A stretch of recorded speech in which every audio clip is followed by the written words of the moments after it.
Boa noite. Boa noite. A variante Ômicron provoca desafios que pareciam superados. A média diária de mortes por Covid no mundo inteiro é a maior em 4 meses. A taxa de transmissão no Brasil é a mais alta desde o início da pandemia. O Distrito Federal não tem mais vagas disponíveis nas UTIs. Na maioria, pacientes não vacinados ou com imunização incompleta. Festas na sede do governo britânico durante o lockdown viram caso de polícia. A arrecadação federal de impostos no Brasil é a maior em 27 anos de medições. O Banco Central suspende o serviço que informa se a pessoa tem algum dinheiro esquecido em bancos que nem usa mais. Piora a posição brasileira no ranking que avalia a percepção dos cidadãos sobre corrupção. Encontrado um arsenal milionário com um traficante de armas que tem certificado de colecionador. No Rio, o Ministério Público e a Polícia Federal investigam a morte de girafas trazidas da África do Sul. Em São Paulo, uma das avenidas mais movimentadas adota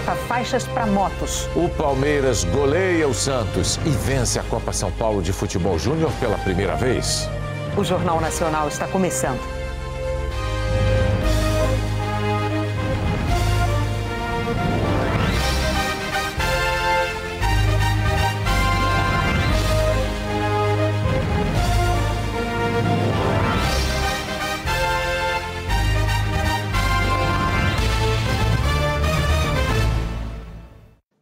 A média diária de mortes por Covid no mundo inteiro é a mais alta dos últimos 4 meses. Só ontem foram 8.209, o maior número desde setembro passado. A média móvel de novos casos também bateu um recorde pelo 7º dia seguido. Chegou a 3,4 milhões de infectados por dia. A taxa de transmissão da Covid no Brasil é a maior desde julho de 2020, segundo os cálculos do Imperial College de Londres. A chamada taxa R está em 1,78, ou seja, cada 100 pessoas infectadas transmitem o coronavírus a outras 178. Na semana passada, o índice era de 1,35. Esse aumento vertiginoso de casos da variante Ômicron obrigou a cidade de São Paulo a abrir novos leitos para Covid. E essa pressão também atinge outras capitais. A Ômicron tem levado mais brasileiros para os leitos de UTI na rede pública nas últimas semanas. No Distrito Federal, por exemplo, a taxa de ocupação chegou a 100% hoje. Segundo um levantamento da Secretaria de Saúde, 90% dos internados não se vacinaram ou não estão com a imunização completa. Em Campo Grande, a taxa de ocupação chega a 93%. Goiânia, 90%. Teresina está perto de 82%. Em Natal, é de mais de 75%. Em Curitiba, está em 75%. E em São Paulo, a ocupação média é de 71%.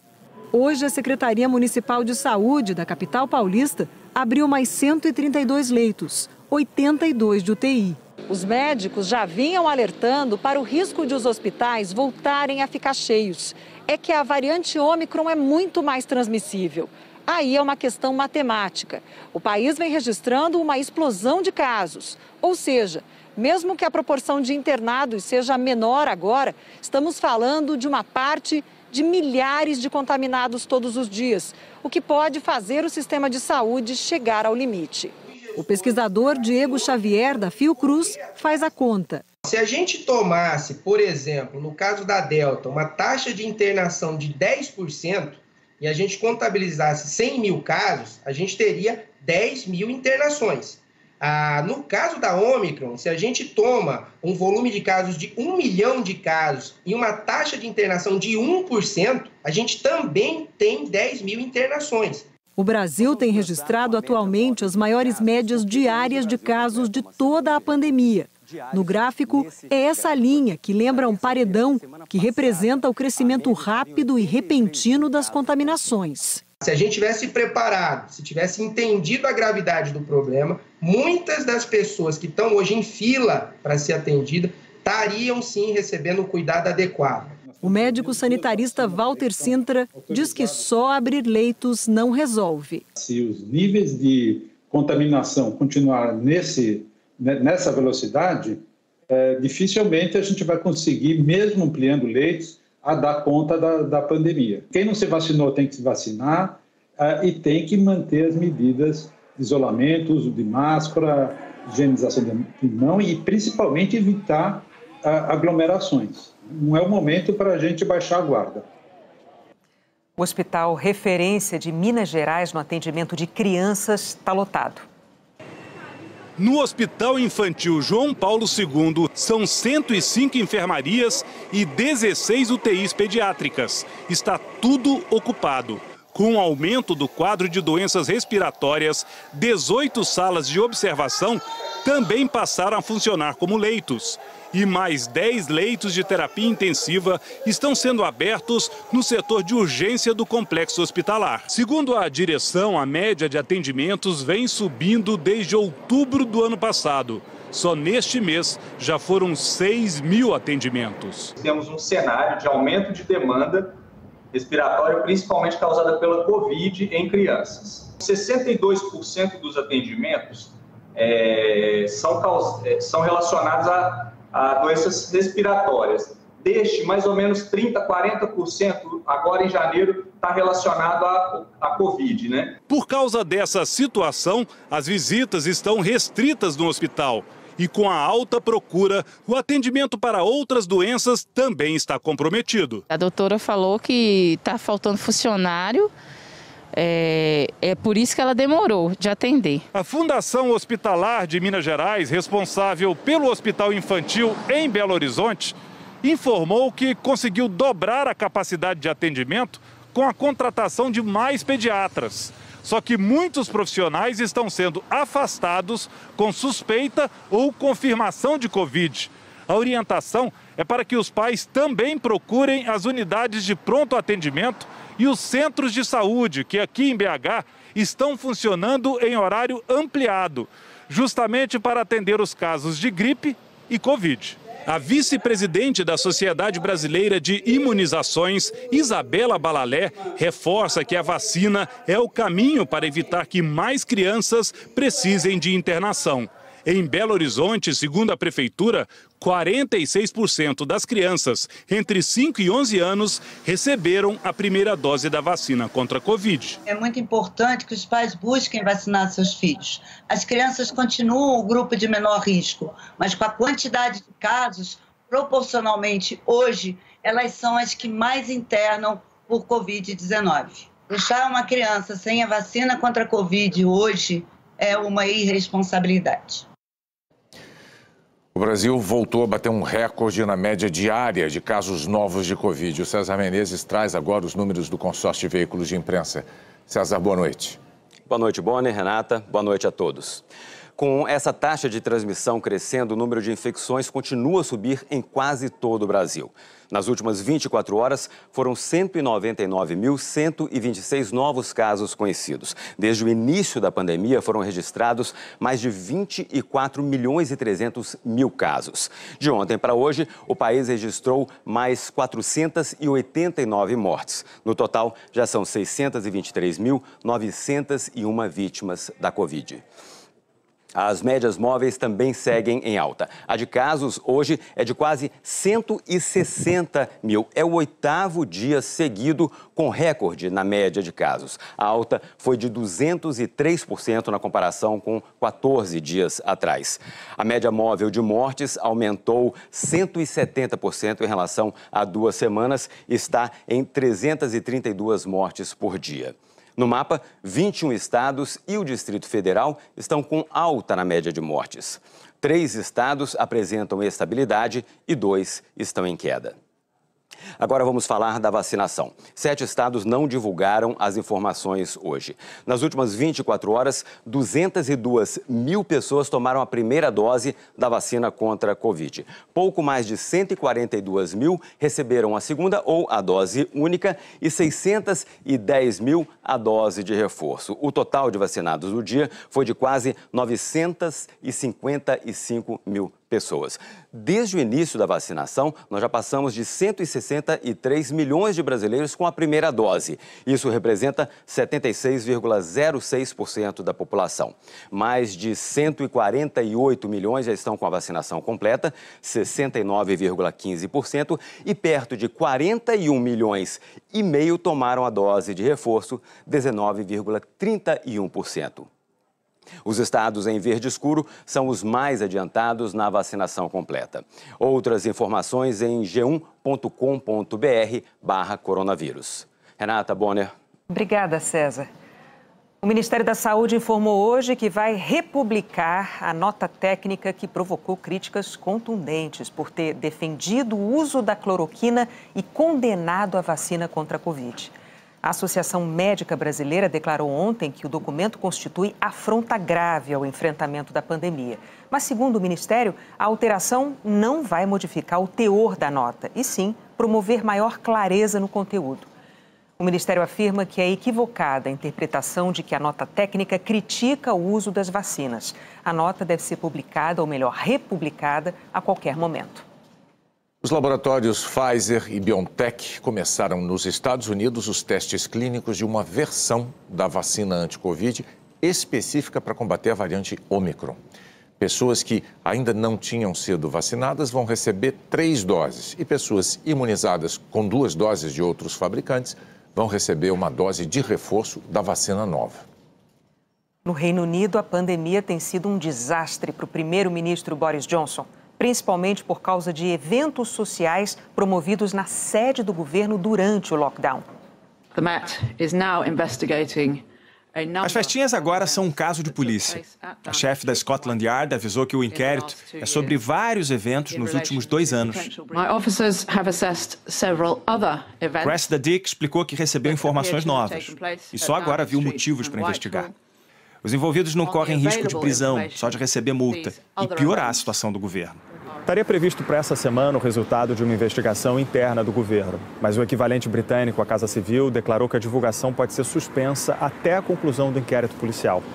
Parte da imprensa britânica desconfia que o governo pressionou pela abertura do inquérito para ganhar mais tempo, mas a polícia deixou claro que não há necessidade de segurar material. O primeiro-ministro saudou a investigação. Boris Johnson disse que a polícia daria ao público a clareza necessária sobre os fatos. Hoje ele também precisou falar de mais uma festa.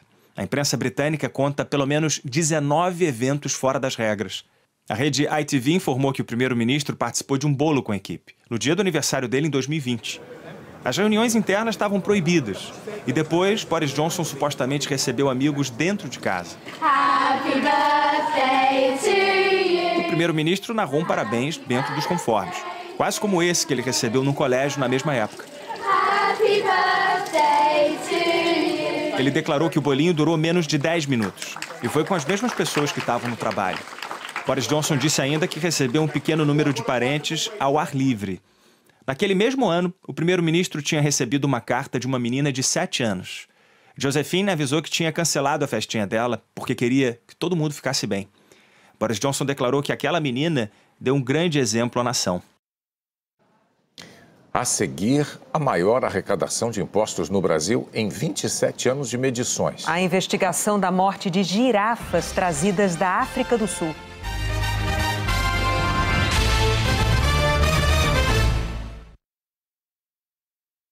Vacinação infantil contra a Covid? Se os pequenos têm dúvidas, o tio Drauzio responde. Tio Drauzio, a vacina dói ou não dói? Quase nada. A agulha é bem fininha. Eu vou poder abraçar os meus amigos depois? Logo mais. Precisa dar um tempinho agora. Se vacina, a gente ganha poderes? Não, você vai ter o poder de combater o vírus. Partiu vacinar a criançada? Vacina Sim, uma campanha do Consórcio de Veículos de Imprensa para Todos.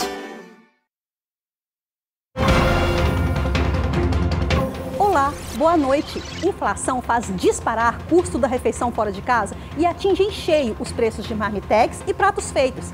A alta pesa no bolso do trabalhador e afeta a segurança alimentar. Para saber mais, aproxime seu celular do código na tela e leia uma de nossas reportagens. Pequenos comerciantes do ramo também sofrem com os custos e acabam não repassando todo o aumento para não perder mais vendas. Leia agora no Popular.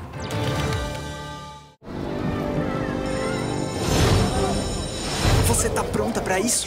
Em 2022... Ela vai poder escrever a sua história. O governo federal, por meio do Ministério da Educação, apresenta...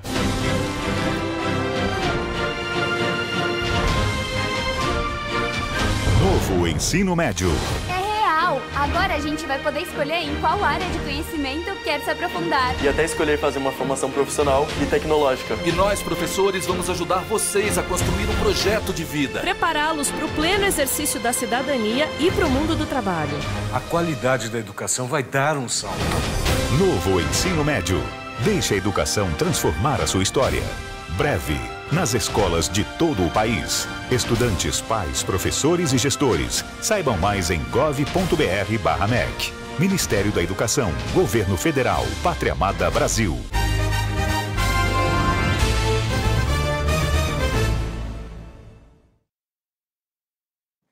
A Polícia Federal está investigando a morte de 3 girafas trazidas da África do Sul. Ao lado da BR-101 em Mangaratiba, a 2 horas do Rio, o Porto Belo Resort e Safari tem 300 mil metros quadrados. Numa área isolada fica o Galpão das Girafas. Há 75 dias elas estão aqui. A luz do sol entra pelas janelas, mas a única tentativa de caminhada ao ar livre não acabou bem.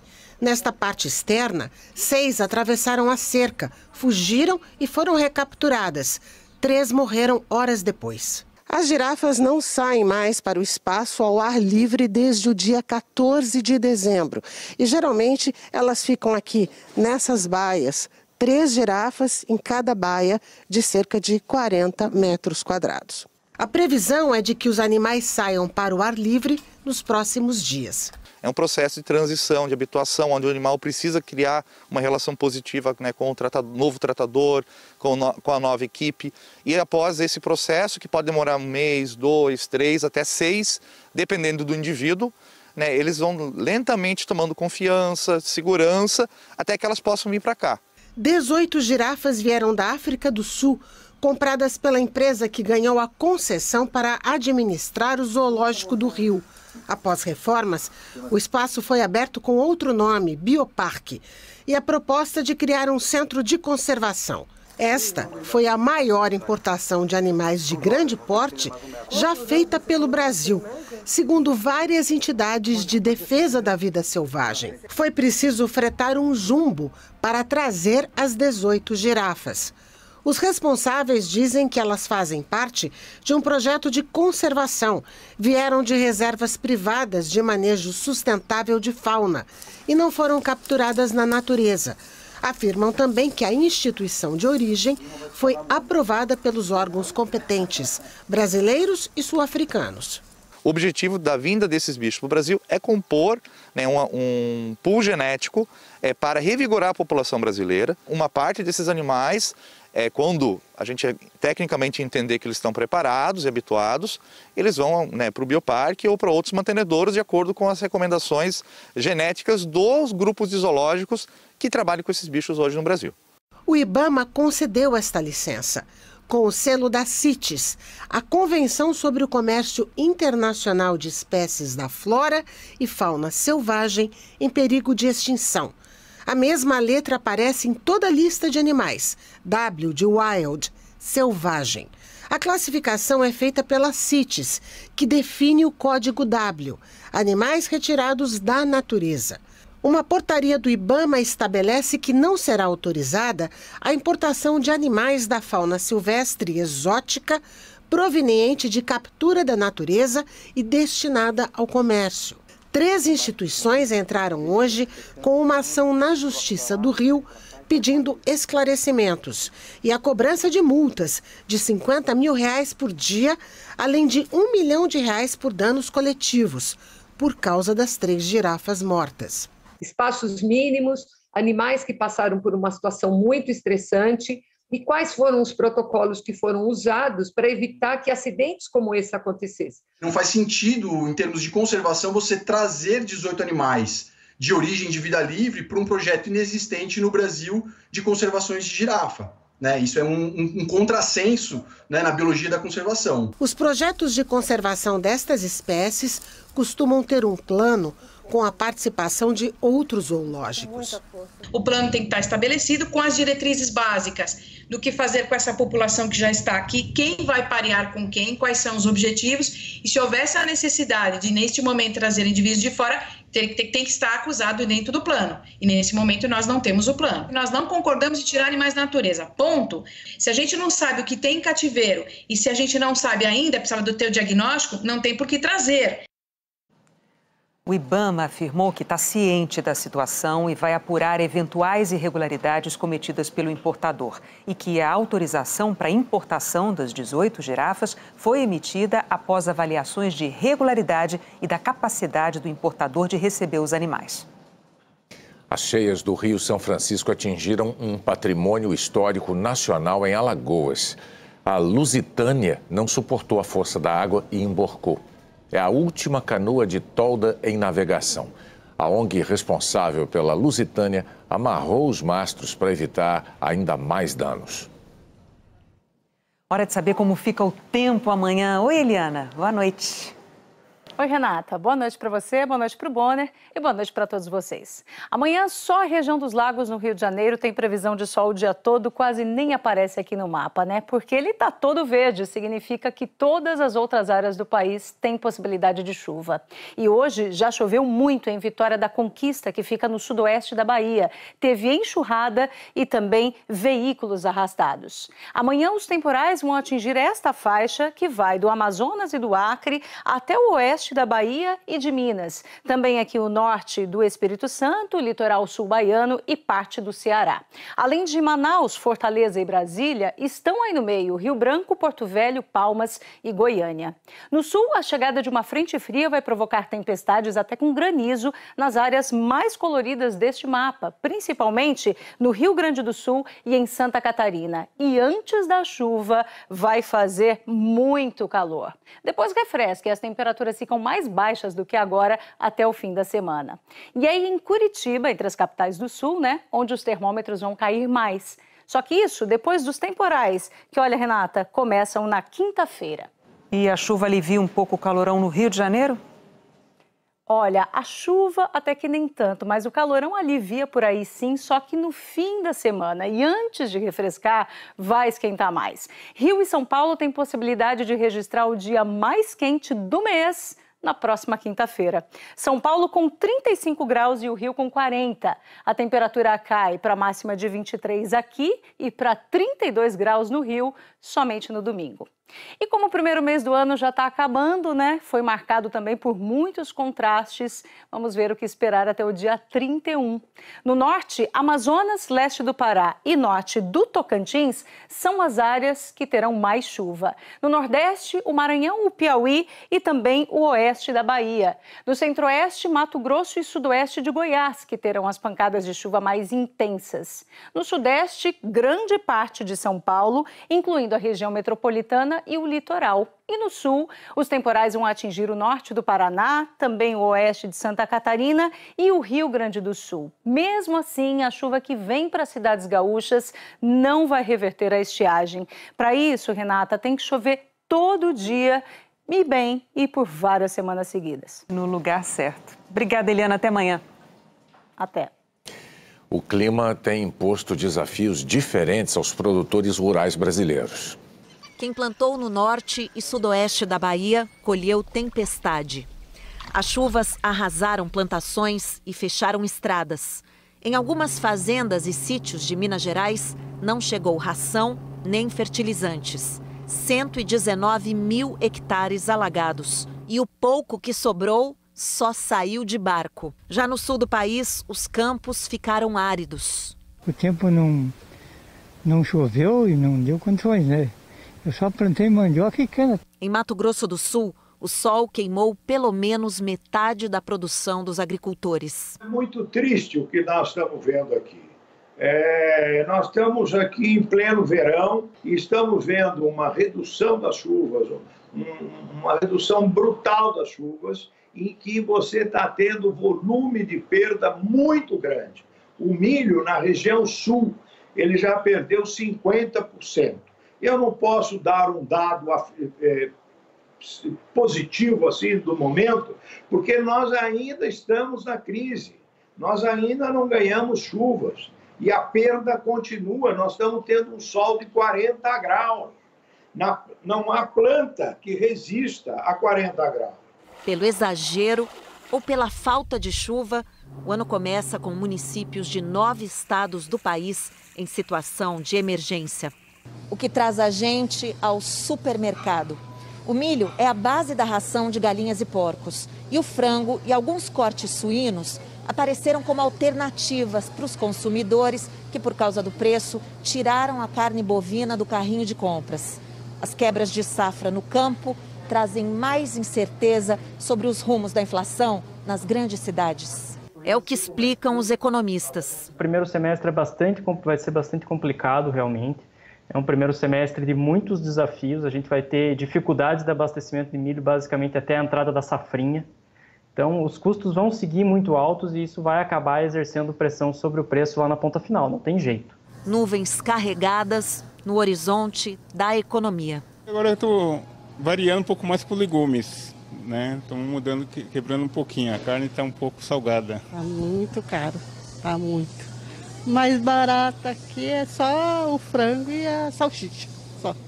O resto tá tudo um absurdo. O negócio é comer ovo.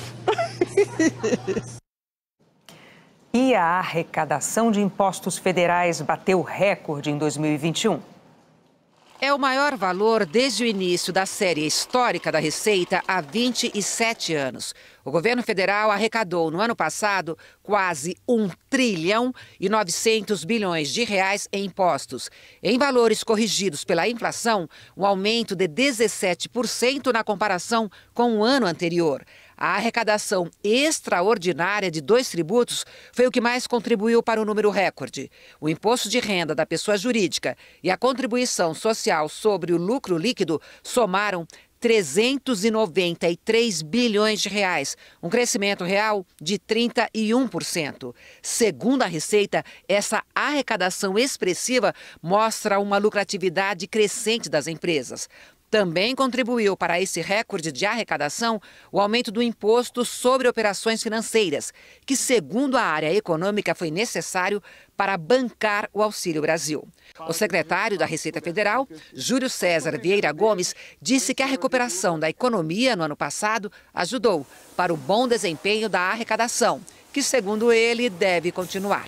É um processo de recuperação econômica que nós passamos aí por 2021. O contribuinte, ele entendeu da necessidade nesse período nosso, onde há um aumento da solidariedade pelos reflexos negativos da pandemia, os reflexos econômicos, houve uma maior conscientização da adimplência do tributo.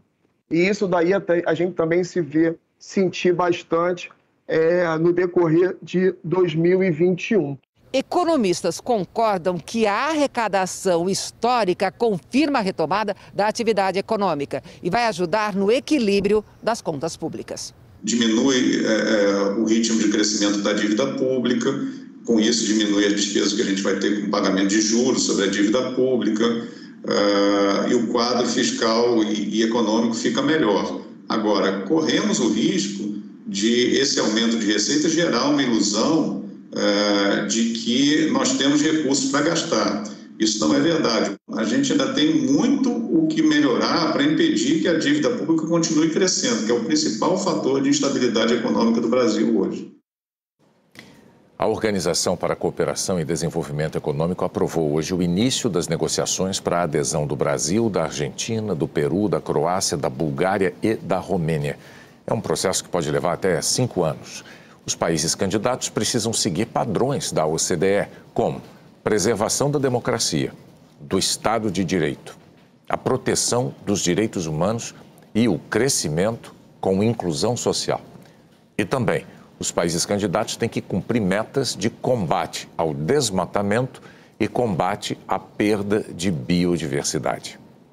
A OCDE nasceu depois da Segunda Guerra Mundial para ajudar na reconstrução da Europa e hoje tem 38 países integrantes.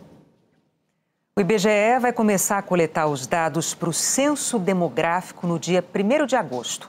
Um atraso de 2 meses provocado pelo processo de seleção dos recenseadores e dos agentes censitários. O censo deveria ter sido feito em 2020, isso. Foi adiado por causa da pandemia. O serviço do Banco Central que permite saber se você tem algum dinheiro retido em bancos que nem usa mais, parou de funcionar depois de algumas horas. A demanda de acessos foi muito maior do que se imaginava.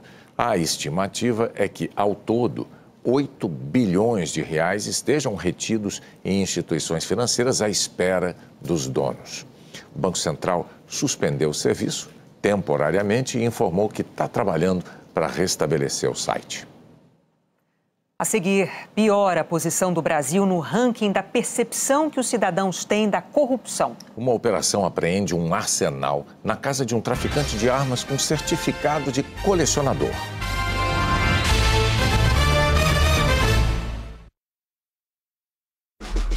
Agro, a indústria riqueza do Brasil.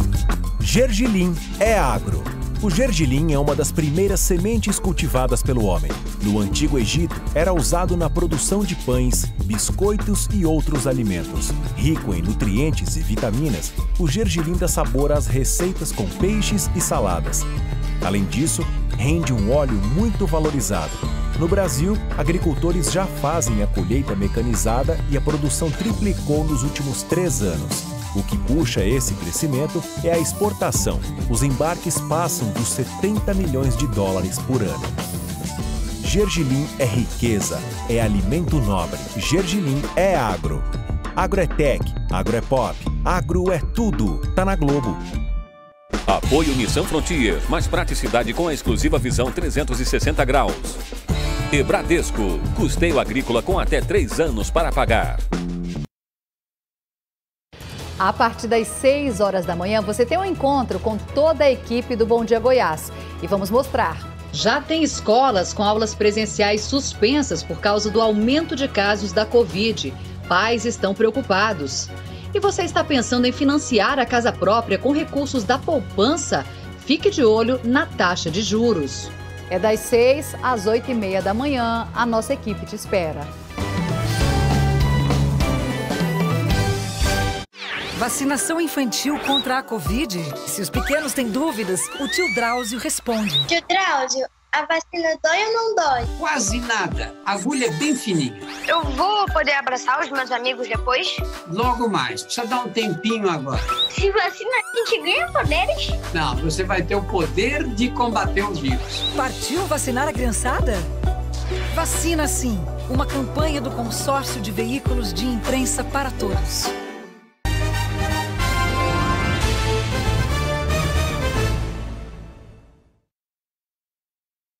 A Polícia Civil do Rio apreendeu um arsenal com um traficante de armas que tem credenciais de colecionador e de atirador desportivo.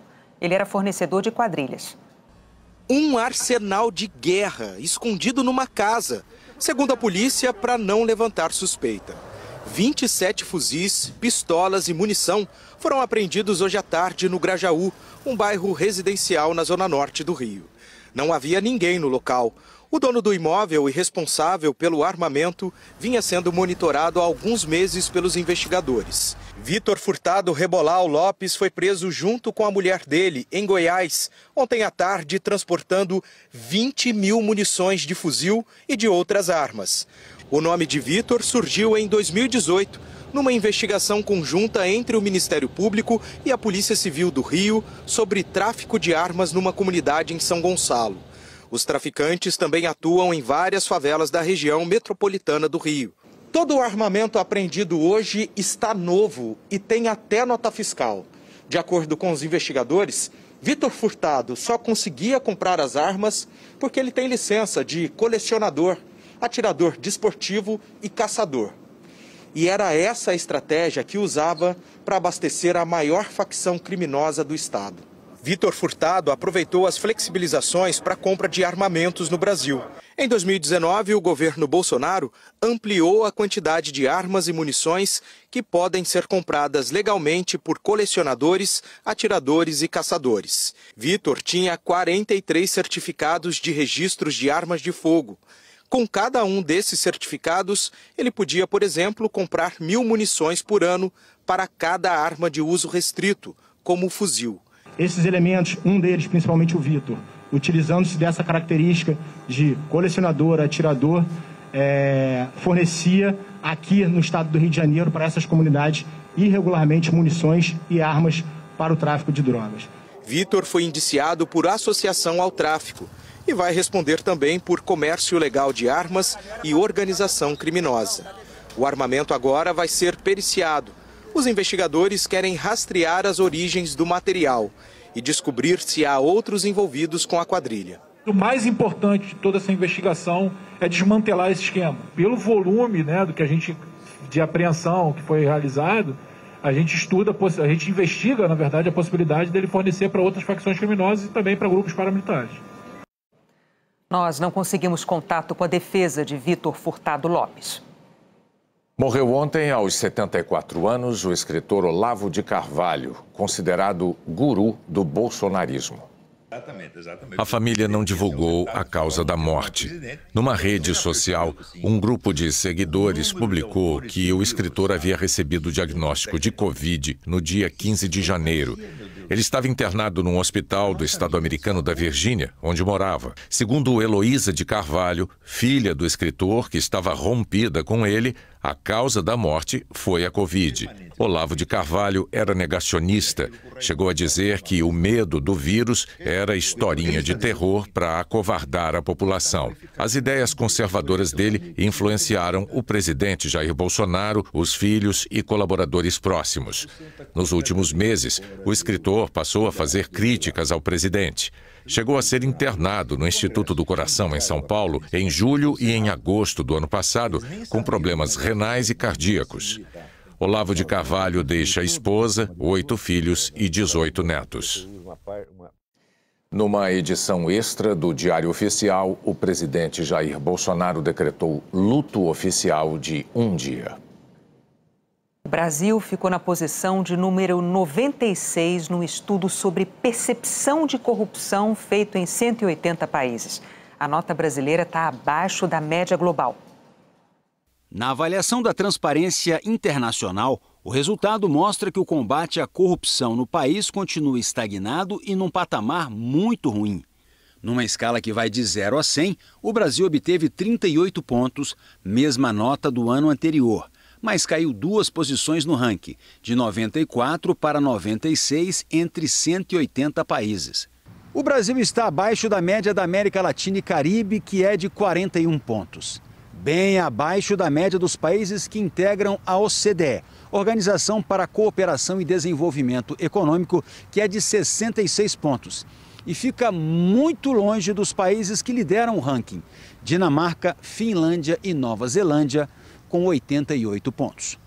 O estudo cita exemplos de ações do Executivo, Legislativo e Judiciário que contribuíram para esse resultado. Mudanças na lei de improbidade administrativa que dificultaram a condenação de agentes públicos. O chamado orçamento secreto, que, segundo o relatório, ganhou força com a união do governo com o Centrão. A ampliação do valor do fundo eleitoral para financiar campanhas políticas. Decisões judiciais que anularam sentenças confirmadas por outras instâncias, provocando, segundo o estudo, insegurança jurídica e risco de prescrição de crimes. Troca de delegados da Polícia Federal e grave ingerência em órgãos de controle e de inteligência, como o COAF e o Ministério da Justiça. Ataques do presidente Bolsonaro a instituições eleitorais e ao Supremo Tribunal Federal, o que, segundo o relatório, elevou gravemente o risco de ruptura democrática. Alinhamento sistemático do Procurador-Geral da República, Augusto Aras, com o presidente Bolsonaro. De acordo com o documento, isso reduziu o controle constitucional dos atos do governo e desmobilizou o combate à corrupção.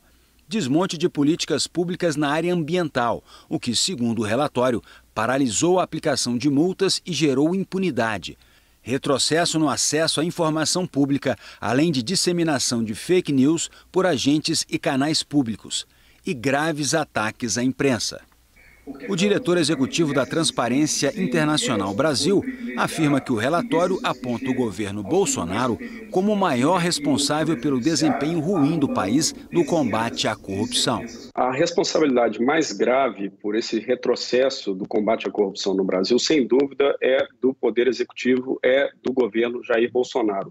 Porque não é apenas a capacidade de combate à corrupção diretamente, a independência das instituições como a Polícia Federal, COAF ou a Receita Federal. É o quadro geral de qualidade da democracia. Mas o relatório também destaca alguns pontos considerados positivos, como o trabalho da imprensa na revelação de casos de corrupção e do orçamento secreto, mesmo sob ataques de Bolsonaro e seus aliados. A atuação do STF e do TSE para evitar empreitadas antidemocráticas de Bolsonaro e seus aliados e garantir políticas de controle da pandemia, que, segundo o relatório, estavam paralisadas pela inoperância e negacionismo do governo federal.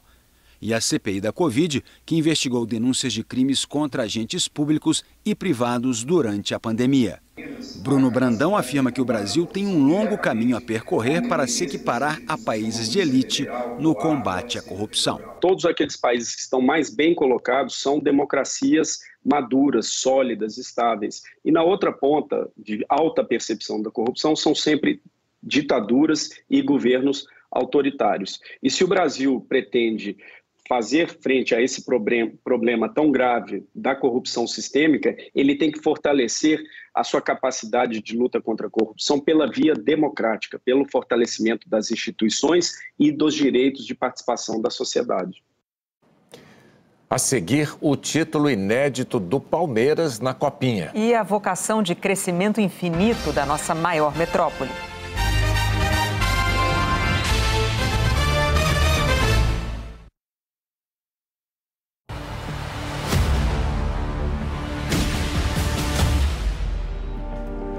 Ficaste em coma 6 meses. É natural que não te lembres de tudo e que te sintas confuso. O povo da televisão tá aqui, patrão! Virou.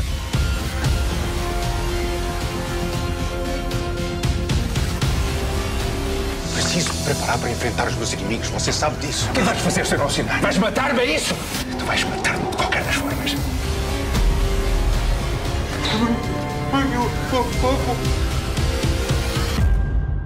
Eu preciso é de saber quais são as intenções deste brazuca.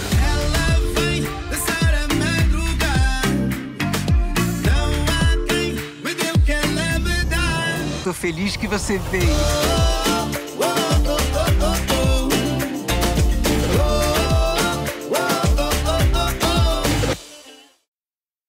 A tecnologia está mudando a nossa vida. Já mudou a agricultura, a indústria, está mudando o mundo.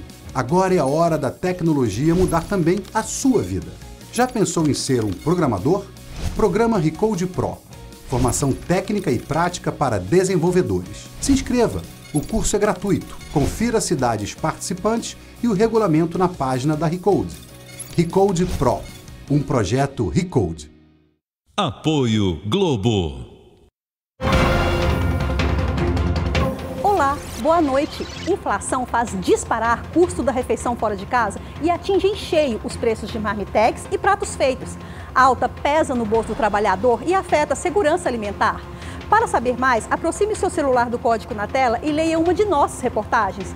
Pequenos comerciantes do ramo também sofrem com os custos e acabam não repassando todo o aumento para não perder mais vendas. Leia agora no Popular.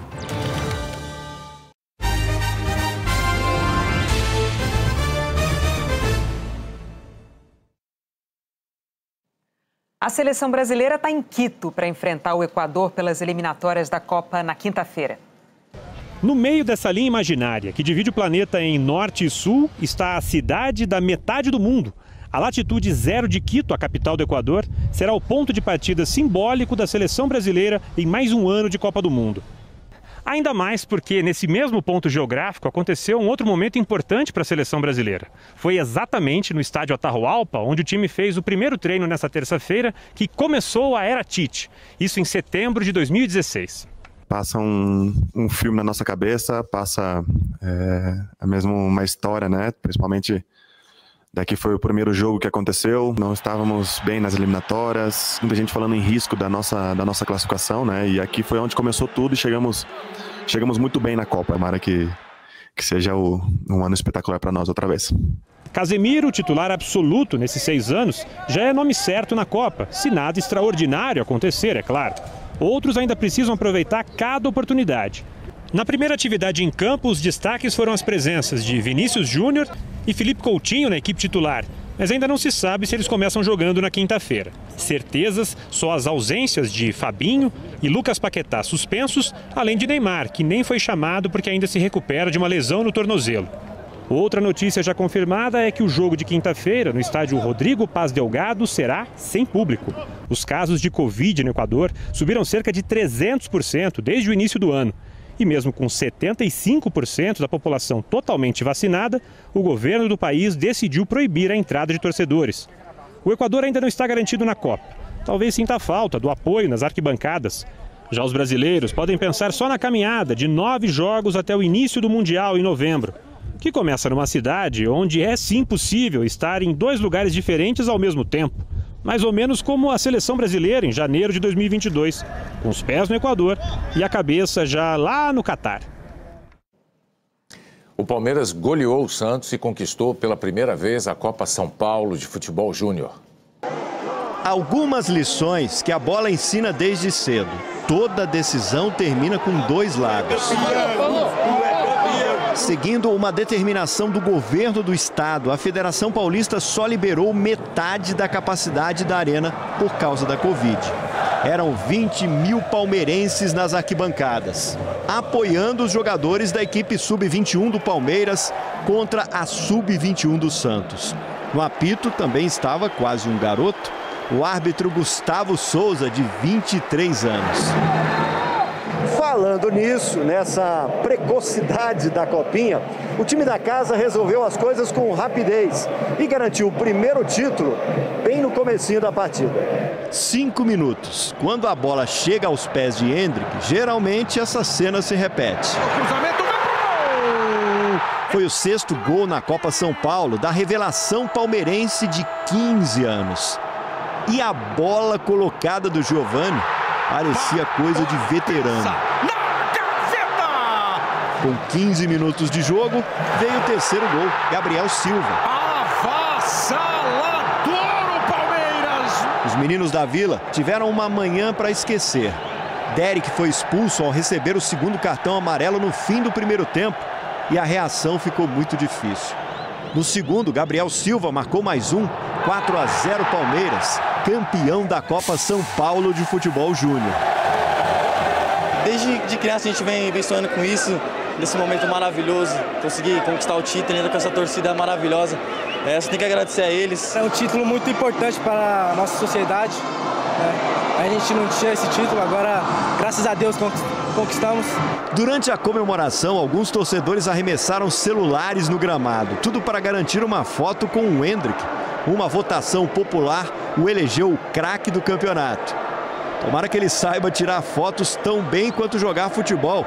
Aí a recordação está garantida. A cidade de São Paulo implantou uma novidade numa das avenidas mais movimentadas para tentar diminuir o número de acidentes. Numa cidade com mais de 7 milhões de veículos, circular assim no meio de um congestionamento é para poucos. Mas a cena que se tornou uma marca do trânsito de São Paulo nos últimos anos tem riscos, e não são poucos. Quem ganha vida nesses corredores sabe bem o que é isso. Já teve algum acidente? Já tive. Tive uns 2. Quebrei o cotovelo e um zoeu o pé também.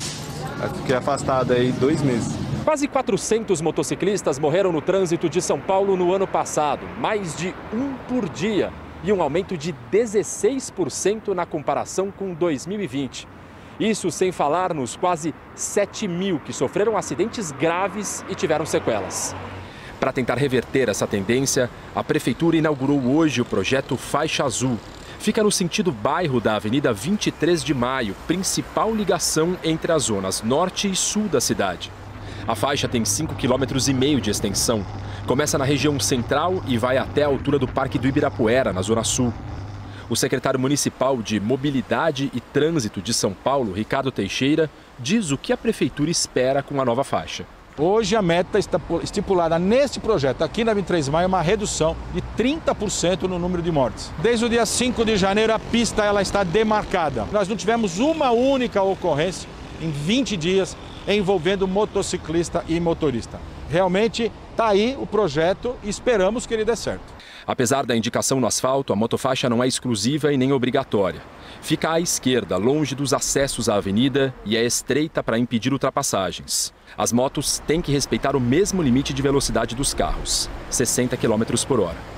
As motofaixas não são uma novidade no trânsito de São Paulo. O primeiro corredor foi criado em 2006, nesta avenida na Zona Oeste. Era exclusivo e ficava junto ao canteiro central. Logo no primeiro ano, os acidentes com motociclistas ali aumentaram quase 87%, muitos causados por conversões proibidas. Em 2010, a prefeitura inaugurou outra faixa para motos, desta vez na região central. E o número de atropelamentos disparou 570%. Anos depois, todas as faixas exclusivas foram desativadas. O urbanista Flamínio Fishman, especialista em mobilidade urbana, avalia que a diferença agora é que a faixa oficializa o espaço por onde a maioria dos motociclistas já circula e traz mais segurança. Todo o sistema viário foi concebido para o automóvel e a gente precisa evoluir. Pedestres, os ciclistas e os motociclistas também fazem parte desse cenário e que eles que estão morrendo maior quantidade. Então eles precisam ser mais protegidos. Aprovei, ficou ótimo e eu acho que deveria em todas as avenidas eles fazer essa meta para 2022, né? Porque o fluxo de moto está aumentando muito, né? São Paulo completou hoje 468 anos.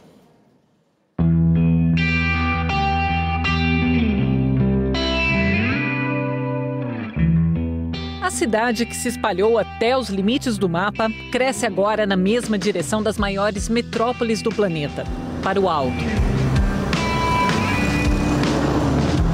E os mesmos prédios que encurtam o horizonte de quem mora em São Paulo também formam a paisagem urbana considerada uma das mais impactantes do mundo. Um cenário que pode ou não agradar, mas que diante dele é impossível ficar indiferente.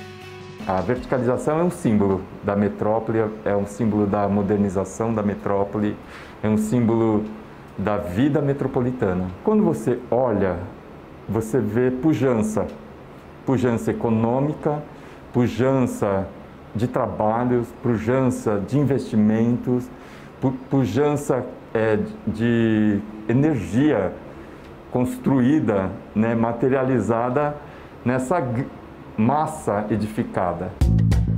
O que se vê a 150 metros do chão é história. Conta o passado de uma cidade que precisou multiplicar os espaços para abrigar milhões de pessoas. Cada fachada marca uma época diferente. O arranha-céu de 1959 ganhou no ano passado os mirantes de vidro. Qual a reação das pessoas quando elas chegam aqui? Tem algumas pessoas, aliás, a gente até usa uma expressão chamada mano do céu. Você consegue ver isso, que é uma coisa diferente, esse mar de prédios que não acaba, por onde você olha não tem fim, e você percebe que tem muita gente o tempo inteiro em todos os lugares. Assim, essa mistura geral de São Paulo chama muito a atenção. O horizonte de São Paulo começou a se verticalizar há mais ou menos 100 anos. Com os primeiros prédios de 9, 10, 12 andares. Eram gigantes para a época. Mas o primeiro arranha-céu mesmo, com mais de 100 metros de altura, está logo ali. É o edifício Martinelli, no coração da capital paulista. Raul é um apaixonado por esse pedaço de São Paulo que brotou do chão pelas mãos de ambiciosos imigrantes. Cada um que fazia um prédio incrível, vinha outro e falava, o meu vai ser melhor que o seu. E foi assim que, depois do Martinelli, São Paulo ganhou o Copan, o Conjunto Nacional, monumentos da vida metropolitana. Eu acho que a arquitetura representa a ambição, a fé e a cultura de uma época, para o bem e para o mal. E aquela São Paulo dos anos 50 estava virando a maior cidade do Brasil. Os anos passaram e levaram embora o glamour desses tempos. O Brasil mudou demais, logo a arquitetura também mudou. A gente tem que lembrar que o Brasil começou a ter períodos de inflação, períodos de crise econômica e períodos de quebradeira praticamente todas as décadas seguintes. Isso criou um mercado muito mais conservador e cauteloso. Quase na linha, temos que construir rápido, entregar rápido, antes que isso aqui encalhe, antes que role uma grande inadimplência. A onda da verticalização avançou em direção aos bairros. Hoje, o prédio residencial mais alto de São Paulo, com 168 metros, fica no Tatuapé, na Zona Leste, a mais populosa da cidade. Um título que está com dias contados. Bem perto dali, o que será o maior arranha-céu da capital está quase pronto. 172 metros de altura. A cidade de São Paulo é gigantesca e tem um potencial enorme. E não só onde a gente conhece. Outras regiões também têm uma grande potência de ser tão grande quanto as demais que a gente conhece atualmente. Aos olhos do cearense de Quixadá, o espinheiro de São Paulo não é só concreto e aço. Freitas chegou ao ponto alto de uma carreira de quase 40 anos no restaurante que fica no topo do edifício Itália. Eu fui muito bem acolhido. As pessoas que me deram serviço, as pessoas que me ajudaram, até mesmo em moradias, pessoas que eu não conhecia, então a cidade me acolheu muito bem. São Paulo, para mim, é o meu berço, é a minha vida. E assim, a cidade gigante, que um dia fez o Freitas se sentir pequeno, mostrou que tinha um lugar guardado só para ele. São Paulo não assusta mais e faz com que ele se sinta parte de uma paisagem que os olhos não se cansam de admirar. Eu acho que a cidade é linda, a cidade é maravilhosa. Então eu quero ver São Paulo sempre assim, cheio de prédios e... E do alto. E do alto, exatamente, do alto.